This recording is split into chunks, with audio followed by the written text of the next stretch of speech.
Bonjour à tous les passionnés de cinéma, je suis enchantée de vous retrouver sur ma chaîne CinéVibe, où je partage avec vous les dernières actualités sur les films à venir et ceux déjà sortis. Pensez à vous abonner pour ne rien manquer des nombreux contenus captivants à venir. C'est Bonjour à parti! tous. Dans cette vidéo, je vais vous parler de mon expérience unique avec Cléo et Melville. Je vais partager des anecdotes, des moments marquants et les leçons que j'ai tirées de ces rencontres. Que vous soyez curieux de découvrir qui ils sont ou que vous souhaitiez en savoir plus sur notre dynamique, restez avec moi pour plonger dans cette aventure fascinante. C'est parti. Moonlight Film Distribution. Date de sortie, 5 juillet 2023. Durée, 1h13. Site officiel. Synopsis du film. Le 15 mars 2020, Arnaud est avec ses enfants, Cléo et Melville, au jardin du Luxembourg.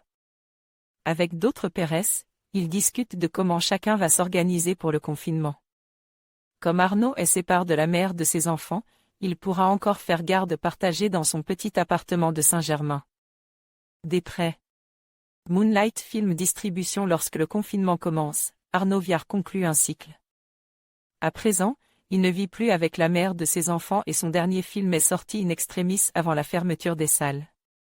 Seul dans un quartier abandonné par des habitants réfugiés dans leur résidence secondaire, le réalisateur profite de ce désœuvrement. Impose, pour filmer un Saint-Germain-des-Prés déserte. Dans son petit 2 pièces, il installe 2 caméras et filme ses 2 jeunes enfants dans ce quotidien singulier. Ces scènes bien réelles vont servir de trame à une histoire de confinement étonnamment légère comme une bouffée d'air frais. Certes, les conséquences de la pandémie et de l'enfermement sont minimes quand on vit dans un milieu ultra privilégié et que la seule contrainte est de ne pas trouver de gel hydroalcoolique. Le personnage principal a beau passer quelques appels polis à des connaissances fortunées pour leur emprunter de l'argent, on a du mal à s'émouvoir de sa condition précaire. Heureusement, le film ne s'arrête pas là et profite des moments où l'homme est seul pour conter une belle histoire d'amour naissante. Telle une parenthèse enchantée, les amoureux vont profiter de ce temps suspendu pour vivre une passion dépourvue d'artifice ou seul. L'imaginaire est permis pour se séduire. En parallèle, l'homme écrit sur son enfance.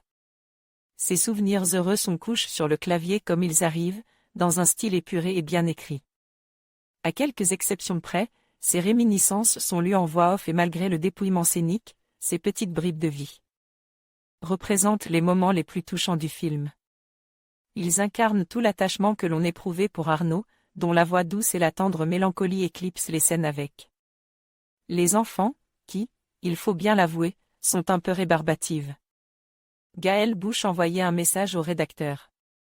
En conclusion, CLO, Melville témoin, nous invite à réfléchir sur les liens qui unissent les individus à travers les expériences partagées et les émotions vécues. Ce voyage introspectif nous rappelle l'importance de la connexion humaine et de la compréhension mutuelle. Que ce soit à travers les joies ou les défis, chaque rencontre façonnait notre identité et enrichit notre parcours. Merci de nous avoir accompagnés dans cette exploration. À bientôt pour de nouvelles réflexions.